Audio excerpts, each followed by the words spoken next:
As freezing weather conditions blanketed the Northeast, Occupy protests in other parts of the U.S. heated up. Police made dozens of arrests in Texas and Oregon, where officers dragged demonstrators out of a park in a wealthy neighborhood. The arrests were mostly nonviolent. Charges included criminal trespassing, interfering with a police officer, and disorderly conduct. People are frustrated, and frustration is going to spill over eventually. The question is, how can it be channeled properly? In Denver, a much different story.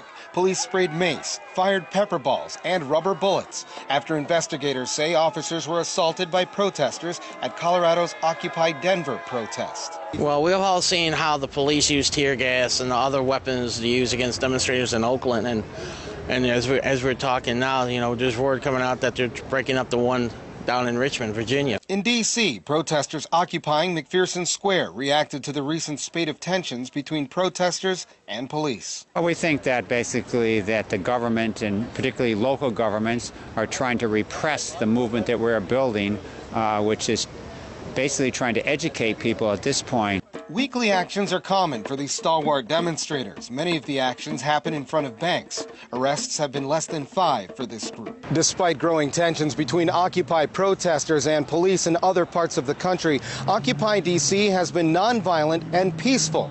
They say that they have to work with police so that they can stay here as long as possible. They have to make sure that they keep the park clean and that they get along without incident. And so far, local law enforcement has had a hands-off approach.